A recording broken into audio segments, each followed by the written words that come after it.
Today's episode is brought to you by Microsoft Dragon Copilot, your AI assistant for clinical documentation and workflow. To learn about how Dragon Copilot can transform the way you work, stick around after the episode or visit aka.ms/knock-knock-hi.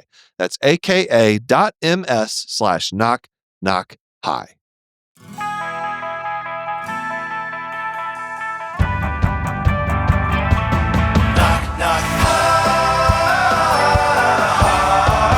Knock, knock, hi. Hello, everybody. Welcome to Knock Knock Hi with the Glaucomfleckens. I am Dr. Glaucomflecken, also known as Will Flannery. I am Lady Glaucomflecken, also known as Kristin Flannery. Welcome to an episode of Glauc Talk. I come to you with a fresh haircut, for those of you who might be watching on YouTube. It looks very nice. Thank you. I had to, every time before I get a haircut, I get as many neurology episodes, skits filmed as I can. Yeah, so you got to take advantage. I did one about the basal ganglia. Had, just real tall hair. And I paid, guess how much I paid for my haircut? $50. No. Oh, God. Oh, no. less? My haircut costs $30, and then I always leave a big tip. There's a heck of a pink tax on haircuts. Okay. That's not necessarily, I think it's where you go. So No, I used to go to that place. Well, you have more hair, and you have to I know, and I do different with it. things. Yes, that's true. So, like, your average hair appointment, how much do you pay? I don't want to tell you that. I have an idea, because one time for some reason I couldn't get into the usual place I go, so I went to your place. Yeah. And I have never paid more money for a crappier haircut. Yeah, they didn't do so great with you, but look, my lady, shout out to Olivia. She does a good job. She says, we won't say where you get it, but yeah, you're happy with yours. Mine, I was. This is the first time I was actually mad about a haircut, and it wasn't because the haircut sucked. Because whatever, I've had bad haircuts before. My hair grows so quickly. Like, yeah, who it cares? doesn't matter. I don't. It's just something you can use in a skit. So you guys have seen me on the internet. I don't really care that much about what my hair looks like. All right, but it was the cost. I paid it was over $100. Yeah, that is ridiculous for the haircut that you get. Oh, come on. Yeah, that is pretty It's ridiculous. Something that I could probably do myself. It also depends on the level of experience of the person, what the price is. I think $30 is fair in this economy. I think it is wild. I would have guessed 50. That I can get a haircut for $30? That anybody can anymore. Like, everything has increased so much. I don't go to a barber shop, but it's like they charge me barbershop levels, which I really appreciate. They kind of do. I really appreciate that. You know what? Every time you get your hair cut like that, though, like short again, I just look at you and you look like the little boy in your baseball photos. Like, that's the only time I can see how you look like you did when you were a kid. Yeah. Like, most of the time I don't see any resemblance to that little boy, but when you get your hair cut like that, it's like, oh, there he is. I do. I look a lot younger. Yeah. That tells me that my hairline is not receding too much yet. I'm still looking good there. Yeah, most of your hair loss is in the back. All right, so and I actually made this joke to my hairdresser because I said, at least when my hair loss, I'm getting a little bald spot in the back where you typically see a bald spot. Yeah. But because I'm tall, no people don't see it. It's awesome. I'd much rather it be there than right here in the front. Yeah, sure. So which I am losing a little bit there too. But anyway, I'm almost 40. That's what happens, right? Yeah, sure. And your body's been through a lot. Will you still love me when I'm bald? Yeah. Well, okay. I'm not going to even probe for the but that comes after that. All right. No, I will, obviously. All right. So another thing, this is coming out early May. We're through tax season. As of recording this, we've received our bad news about how much we have to pay, and it made me think of something. Which of my characters would probably do best on OnlyFans? What does that have to do with taxes? So I could like make a little extra money to pay off the tax bill. Oh, But then you got to pay taxes on that.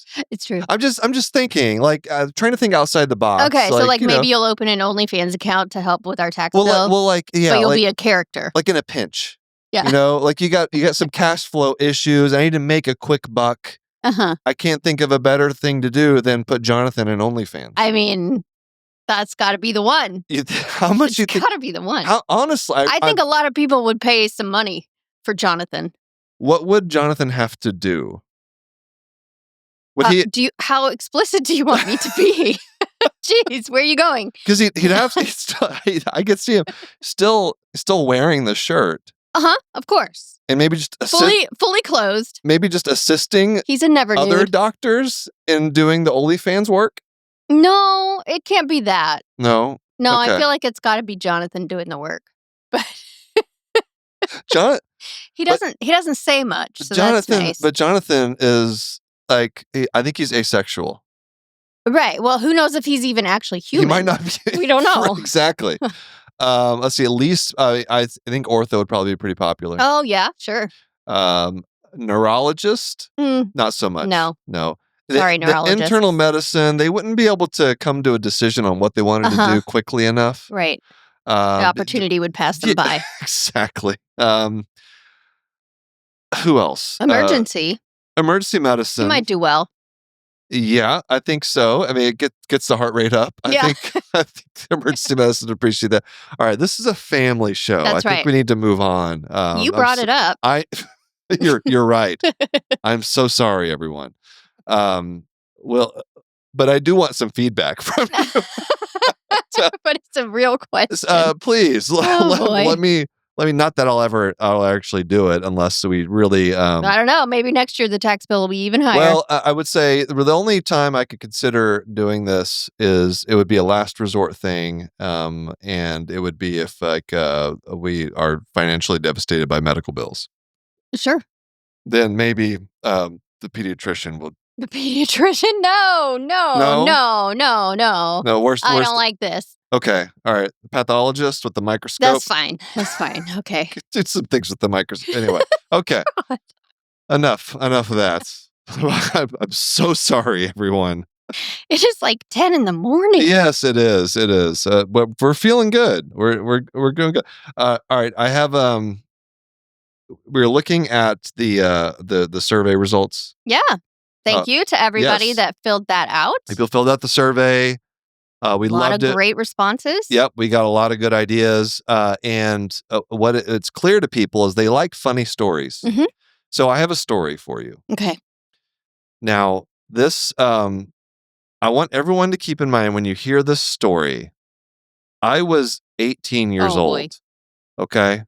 And maybe even 17. I was definitely still in high school. All right. When this happened. And it's just even funnier now that I became an ophthalmologist. It is. It really is. But I do not condone my actions. Nope. But it is a part of my life. It happened, and you are owning it. And I'm owning this. All right. So I feel like you need a preemptive apology to the community that you may offend. Well, let's just do it first, and we'll see how much hate mail I get. Okay. All right. So I grew up in the Houston area. And there was this kind of a ritzy part of town called the Montrose area of Houston. A lot of, wealthy people live in that area, a lot of high-end shops and stuff like that.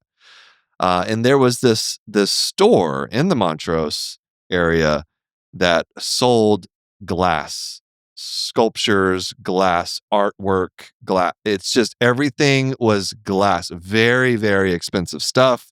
And a big store, but it's all like really breakable things. And the people in this store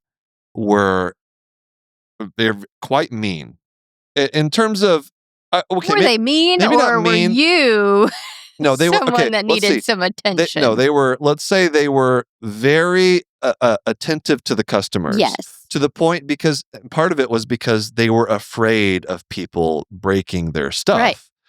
Which I guess makes sense. You're running a business. You don't want someone to break it, but the entire store is breakable. The entire store is breakable. And it's and they even had signs around the store that said, touch with your eyes only.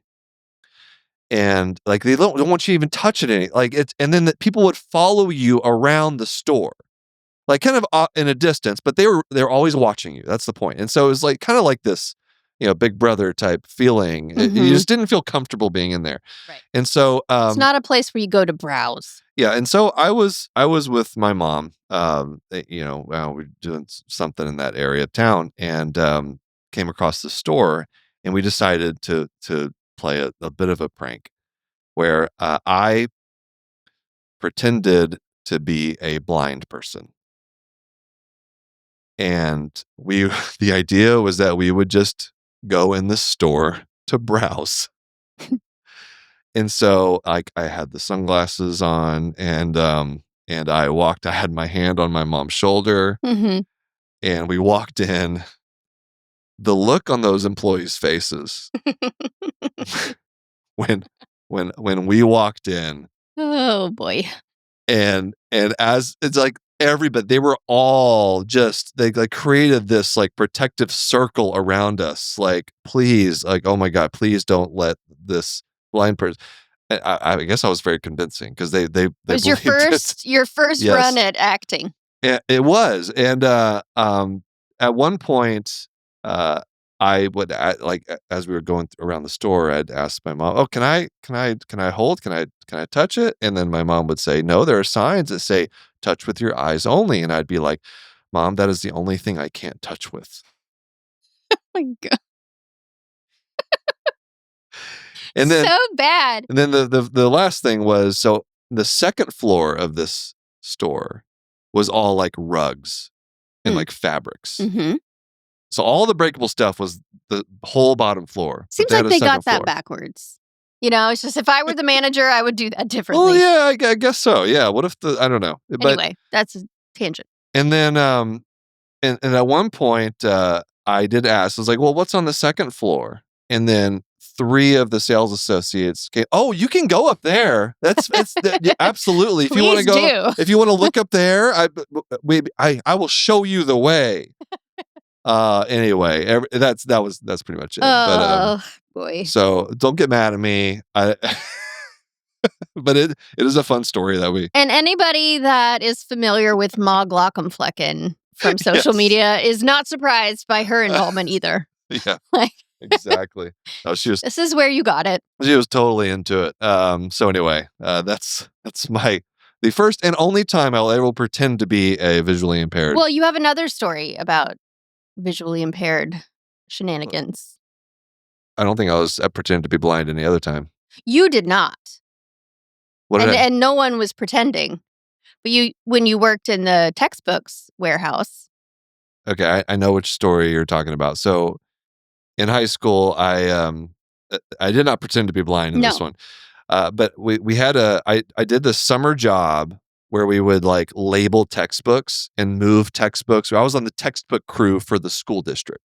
So we like, throw away old textbooks and bring in pallets of new textbooks, going through all the different schools and labeling them. It's really pretty boring job, but it was so much fun because we didn't have a lot of oversight. And it was just like a group of high school kids. We were all like really good friends, and we had our own little crew. We had our own broken down like truck that we would just do whatever we wanted with. There was very little working involved. There was not a lot of working involved.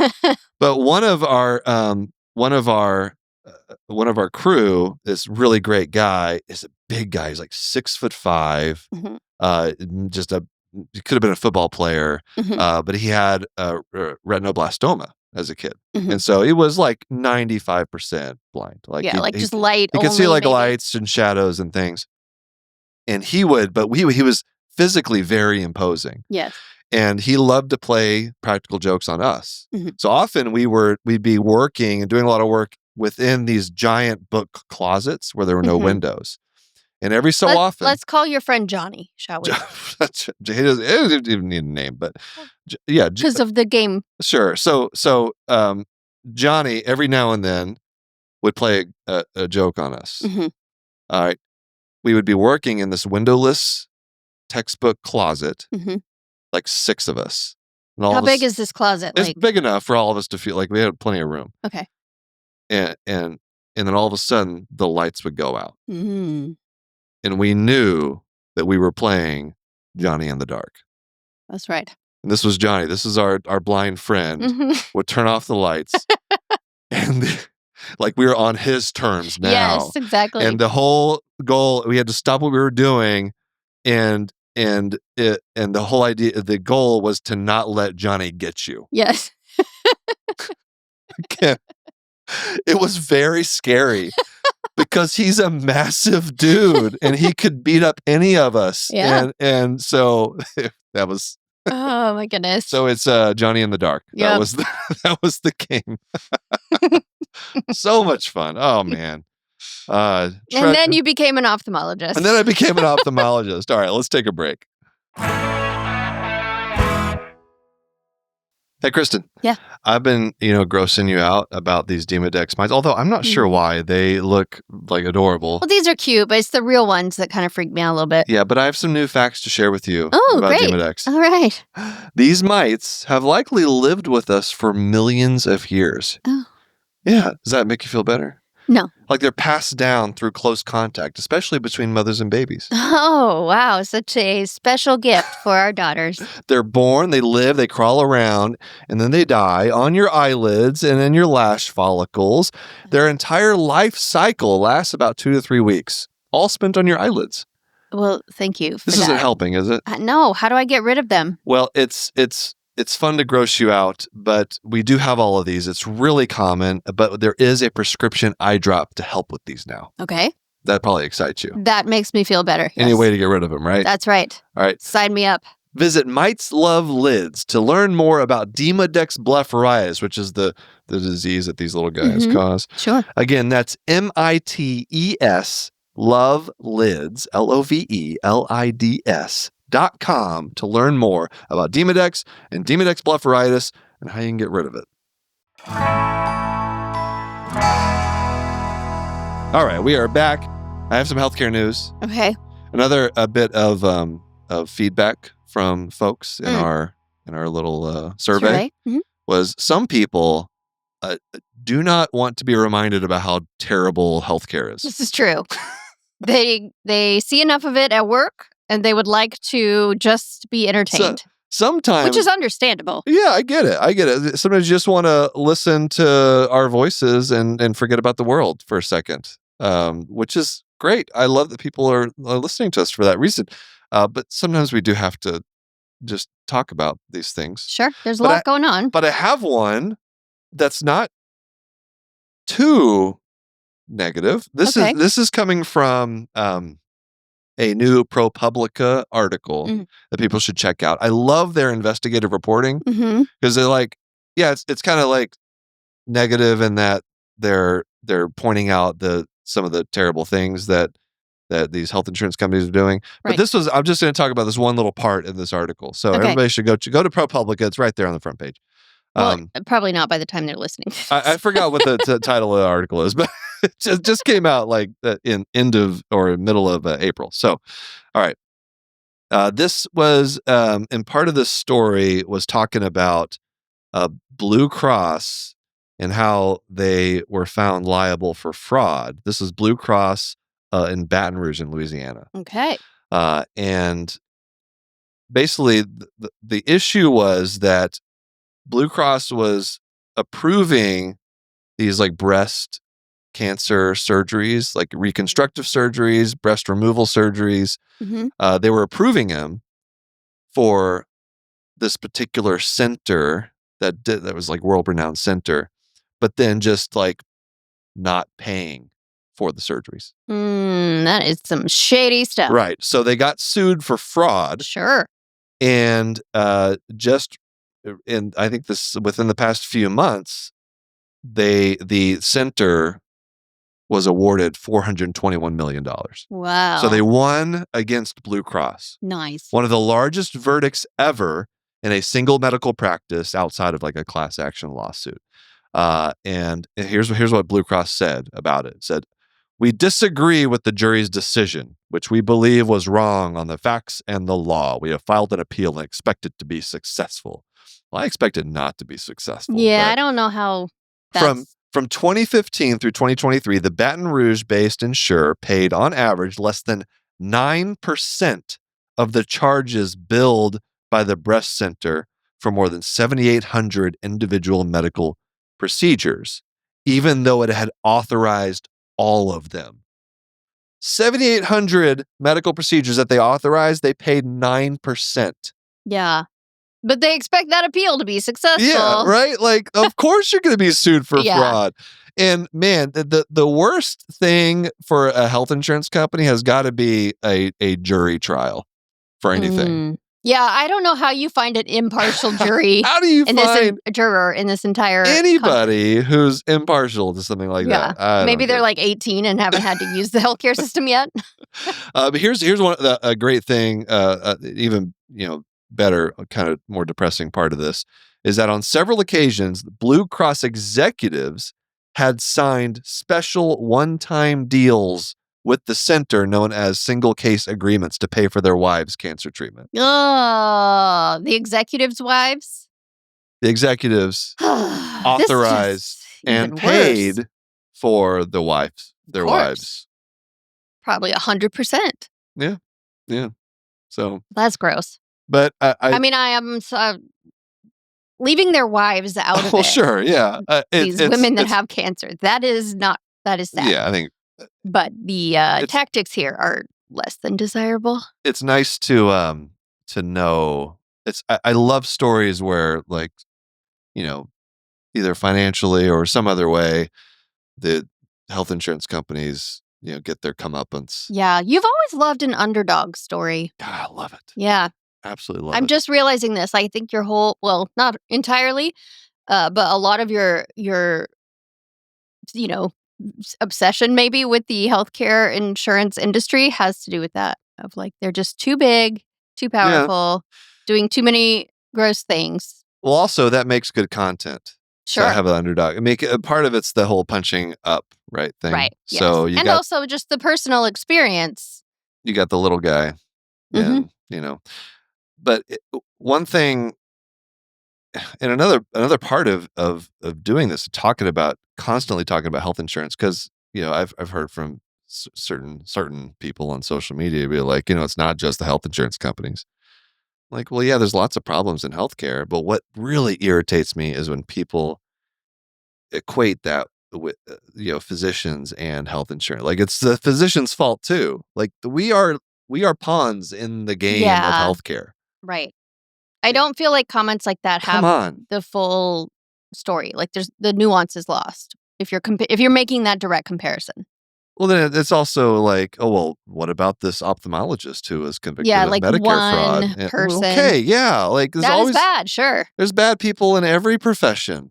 All right, but this entire industry is rotten. You got to be, I don't know, a paid consultant for United Healthcare if you're going to sit there and try to literally equate physicians to. Maybe they have planted people in your social media comments. Again, if I was the manager, I might suggest that. Do you think that's a possibility? Oh God. Maybe. Who knows? What kind of tag? I mean, they won't come after me legally. Right. They can't. That would be a tough day if that ever happens. Yes, it would. If they try to sue me. Yeah. Well, I mean, as long as you keep doing what you're doing, you're protected by, the satire laws. What would we do? Let's say tomorrow, United Healthcare sends me a cease and desist. I think you would probably post it on the internet is what I think you would do. Make a skit about it. I would probably talk to a lawyer first. Sure. I don't want to go to jail. Right. But then again, who would convict me? True.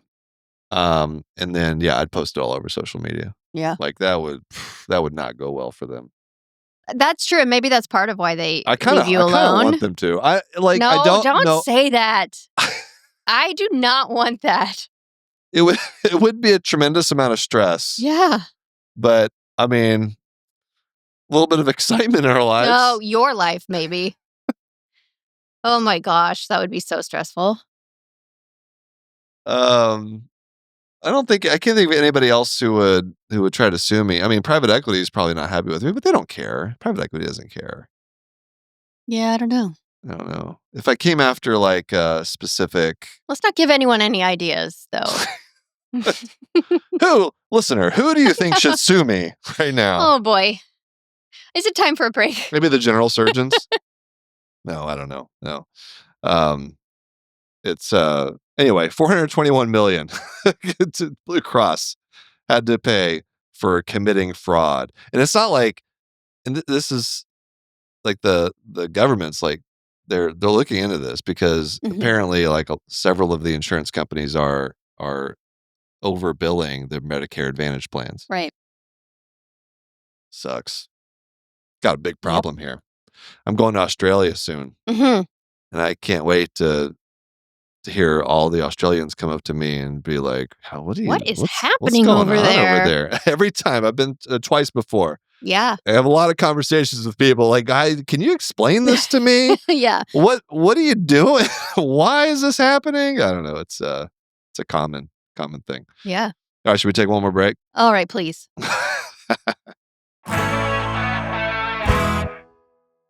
Hey, Kristin. Yeah.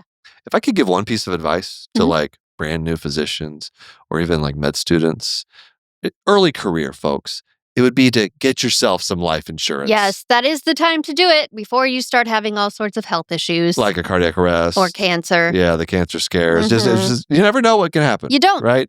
And so having that peace of mind, it's so helpful. And so let me tell you about Pearson Rabbits. All right, tell me. This is great. So this is a physician-focused, physician-founded company founded by Dr. Stephanie Pearson, a former OBGYN, and Scott Ravitz, who's an insurance expert. They understand the unique needs of physicians and can help physicians to go through this process of obtaining life insurance. They can tailor protection for your loved ones. It's just about giving that peace of mind for your family, right? So important. To find out more, go to www.pearsonravitz.com/knock-knock. Again, that's PearsonRavitz.com/knock-knock to get more information on life insurance for physicians. Okay, we're back, and I've got a little special medical education treat for you. Okay. Because we just wrapped up Testicular Cancer Awareness Month. Yes. April. That's right. In case you didn't know, I have had two testicular primary. cancer. Two primary testicular cancers. Which is unrelated to each other. Which ask any urologist. It's very rare. It made me feel good the day I found that out. Yeah, that was fun. Be like a urologist who'd been practicing for 40 years. It was like, I've never seen anybody like you. Great. Yeah. That's awesome. I had fortunately they were all very easy to treat. So I caught them early. I had a stage 1A seminoma. And then I had a stage 1B seminoma. For the second one, because that was my only testicle that I had left, I actually went back and forth a little bit with the urologist on like, okay, do we do like a partial orchiectomy or do we just lop out the whole thing?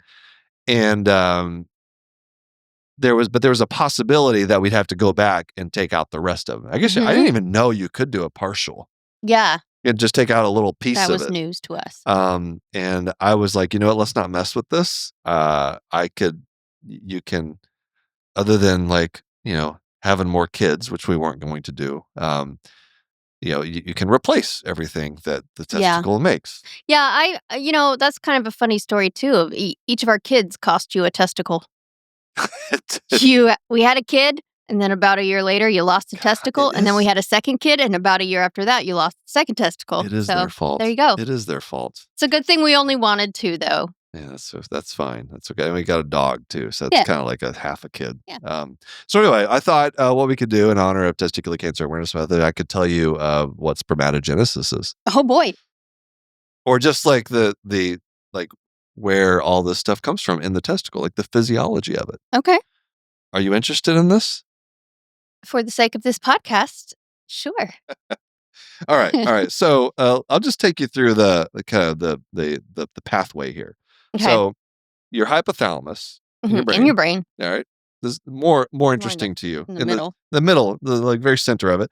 It releases this hormone called gonadotropin releasing hormone, GnRH. That goes to your anterior pituitary. It's like a separate set of testicles in your brain. Okay. That's what it always looks like to me whenever you draw out the pituitary. Oh, yeah, when it's bilateral. Yeah, we have the posterior pituitary, the anterior pituitary. This looks like a couple testicles. So brain testicles. And just doing well. So the GnRH goes to the anterior pituitary, and that releases LH. Luteinizing hormone. Luteinizing hormone. Oh my God. I was like, I blanked on what that hormone was called. Luteinizing hormone and follicle stimulating hormone. Yes, so FSH. LH and FSH.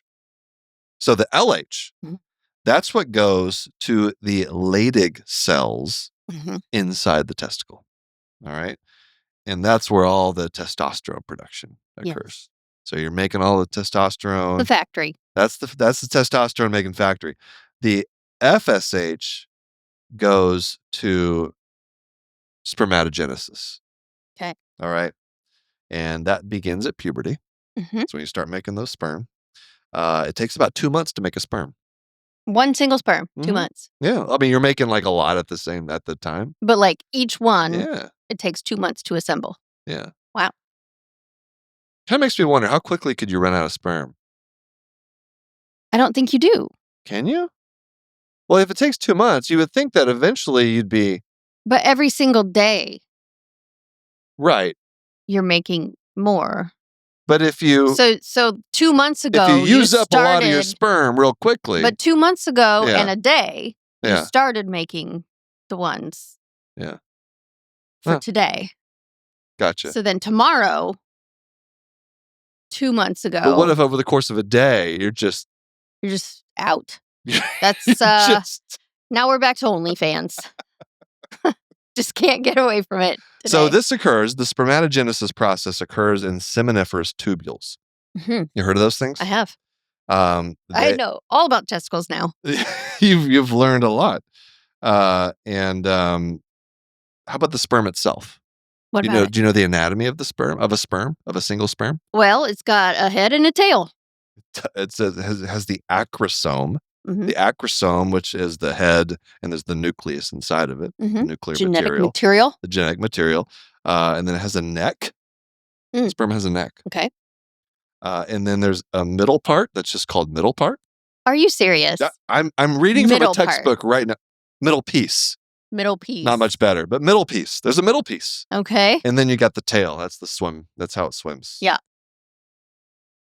That's it. A middle piece. A middle piece. The sperm middle piece. Well, okay. What does the middle piece do? No one knows. In the middle. It's a medical mystery. Nobody knows. I mean, maybe our listeners know what the middle piece of the sperm does. Yeah. So okay, so the testosterone gets made in the what now? In the Leydig cells. Leydig cells. That's right. Yeah, the Leydig cells. And I wish there was some way that you could, like stem cells or something, you could make more Leydig cells to just insert somewhere. Here's a fun fact, though.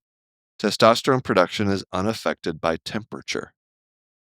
Okay. So in case anybody's wondering, I'm reading from USMLE Step 1, First Aid. 2025. All right.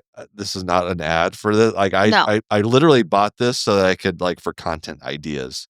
Which, by the way, people are loving the random education I'm doing on my skits. But there's only like 2 things it tells you about the function of Leydig cells. It makes testosterone, and that testosterone production is unaffected by temperature. Okay. It's the sperm that are affected by temperature, right? You can go to Svalbard. Sure. In one of my favorite creators on TikTok. From Svalbard. Really? Yeah. She's great. She's awesome. She just show you Svalbard? Yeah, so she talks about like living in, it's like the very tip top of Norway, I think, or Sweden. Norway's somewhere up there. One of those like very isolated. Isn't it an island? Svalbard's an island. Yeah. So it's like in the Arctic. Yeah. And she's like, I can't imagine living there. But anyway, it's good to know that the men of Svalbard can still make testosterone because it doesn't matter how cold their testicles get. That's true. It'll still produce testosterone. I think for Testicular Cancer Awareness Month, perhaps, and I mean a belated awareness month at this Right. point, but I was surprised by all the different things that testosterone does. Like when you first got cancer, I was like, well, whatever, no big deal. They have Viagra, right?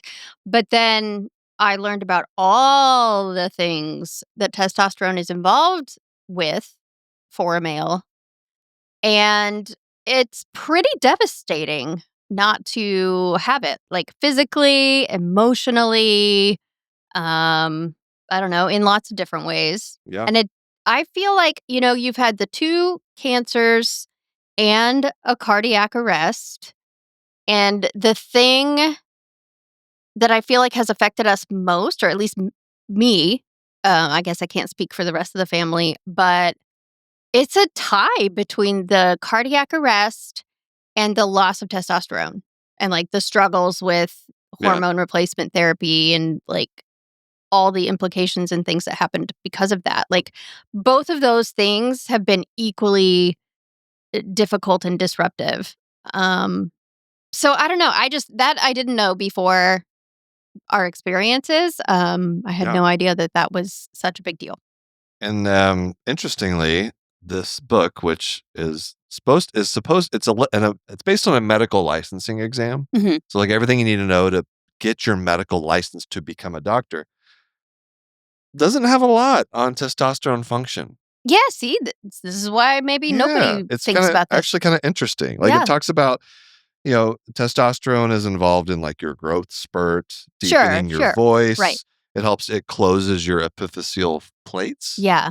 Those are the 2 times I hear about is like in puberty and then just for sexual functioning. Exactly. Like libido. But I don't see anything about like, bone the health? effect that it would have on your marriage. There's nothing in here about that. What do you first aid? You need to be you just talk about how your wife might get annoyed with you if you have if you let you're making me out to be a villain here. Oh no, I mean it's totally fair because I'm very cranky. There's no like crankiness index. Yeah, there's no discussion of the mood changes. I feel like that you could have a graph.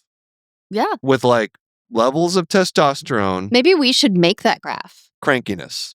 We should put this content into the world and give it to I keep saying first aid. It needs to be funnier. It's like what are we doing here? It's part of the reason why I'm trying to help. So anyway, all right.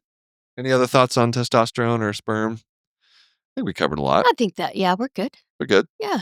I'm loving the testosterone. Do you now you've stumbled across, not stumbled across, but now you have found something that's working. I get the pellets. It took 7 years. I get the pellets. The pellets are great. The pellets are great. I mean, they look awful to get. I've never actually seen it because I am ass up, face down. I know. I saw it once and I was scarred for life. Like, I guess you're numb, so you can't feel it. Oh, I can kind of feel it's like pushing stuff into pressure. Me. Yeah. But it's not pretty. It looks so painful. Me and my urologist, we have a naked conversation. Every just chatting month? it up. We just talk about the goings on with healthcare. Talk about my videos. She watches the content. Well, that's a little awkward. No, I'm used to it by now. Like I cannot see it. It's kind of like women going to the gynecologist. Well, you just get used to it. Like I saw I went to take our daughter to the pediatrician yesterday, and I could tell the pediatrician recognized me, like kind of did a double take when I walked in, or whenever she walked in, but didn't say anything. Because it's usually me that's taking them, but this time we had a weekend appointment, so you were able to do it. And so I don't care though. People can.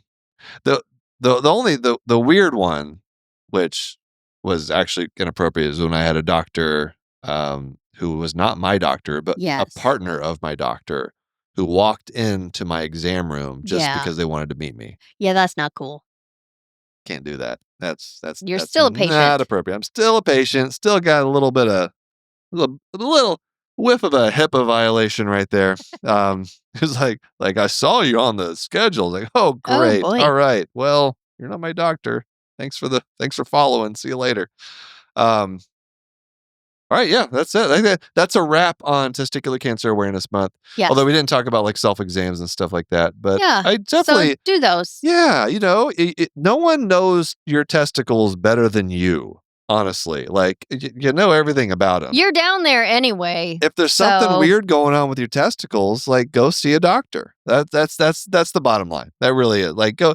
Well, tell people what it felt like so they know what they're looking for. Oh, well, I mean, the normal testicle is like kind of oblong and it should be relatively smooth. You have like an epididymis, which is like a kind of a soft thing that's attached to the back of your testicle. But if there's any hard nodules or any like, it's like misshapen and all of a sudden you have like, feels like another testicle growing out of your testicle like that is not normal, and go get that checked out. Yeah. So, yeah. And how big was it? Just like little tiny, right? It wasn't big. Yeah. Almost like I caught it early. like a small wart or something. Yeah, but you can feel it. I had to convince myself that it was really there.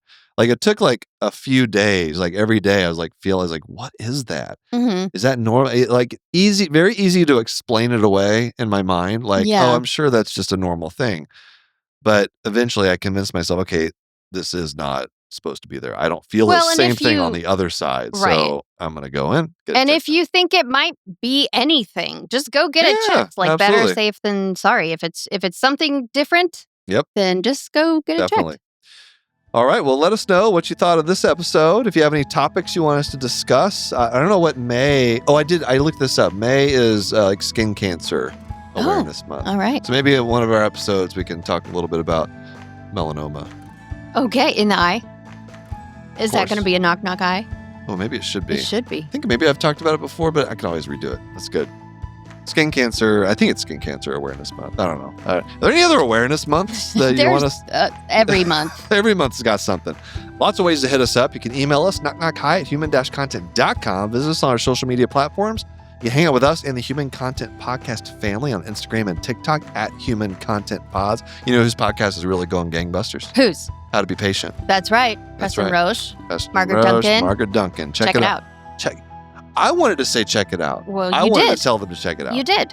We both did. It's win-win. Thanks to all the great listeners leaving wonderful feedback and reviews. We love those reviews. If you subscribe it and comment on your favorite podcasting app or on YouTube @Glaucumfleckens, by the way, we might give you a shout out. Like today @Layla Canfield 3304 on YouTube said, "Can you please invite Texco Mike to your podcast?" If he's not available, I'd love to see your rural medicine. And that's a good idea. People can't see, but there was an eye pun included. Yes, I'd. Yeah, people love that one. That's of course I do too. Anytime you can fit an EYE for an eye, it's always good. Full video episodes drop every week on our YouTube channel @Glaucumfleckens. We also have a Patreon, lots of cool perks, bonus episodes, react to medical shows and movies. We're active, we're hanging out. Early ad-free episode access, interactive Q&A, live stream events, much more. Patreon.com/Glaucumflecken or go to Glaucumflecken.com. Speaking of Patreon community perks, let's do a shout out to the Jonathans. How about that? Patrick Lucia C, Edward K, Marion W, Mr. Granddaddy, Caitlin C, Brianna L, MP Cole, Mary H, Keith G, Parker, Muhammad L, David H, Kaylee A, Gabe, Gary M, Eric B, Marlene S, Scott M, Kelsey M, Dr. Hoover, Sean M, Hawkeye MD, Bubbly Salt, and Shawnee D. Patreon roulette. Random shout out to someone on the emergency medicine tier. Natalie H., thank you for being a patron. And thank you all for listening. We're your hosts, Will and Kristen Flannery, also known as the Glaucumfleckens. Our executive producers are Will Flannery, Kristen Flannery, Aaron Cordy, Rob Goldman, and Shanti Brooke. Editor and engineer is Jason Portizo. Music is by Omer Benzvi. Did it. To learn about our Knock Knock High's program disclaimer, ethics, policies, submission, verification, and licensing terms and HIPAA release terms, go to glaucumflecken.com. What is even a submission verification term?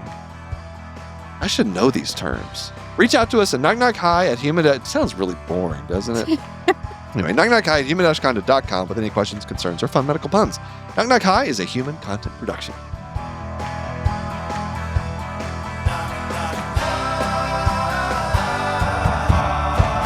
Knock, knock, goodbye.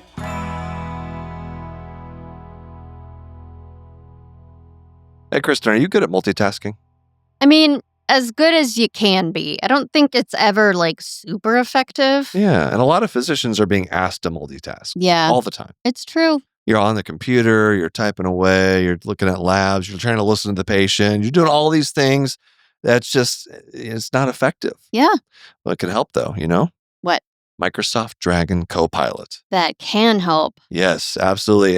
This is your AI assistant for workflow and documentation. It helps automate tasks. Right? You can summarize notes and evidence, prep your orders. It can draft referral letters. That's pretty cool. Yeah.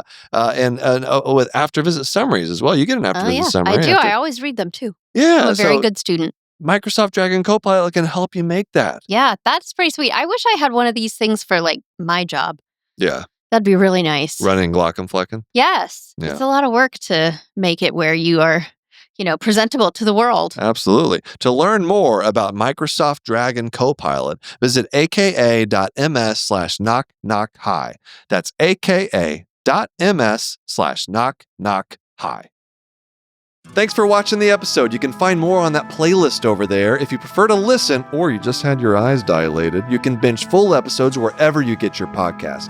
Or join the party over on Patreon, where you get early access episodes, hang out with us, get lots of exclusive bonus content. Hope you subscribe, leave a comment below. Let us know what you think.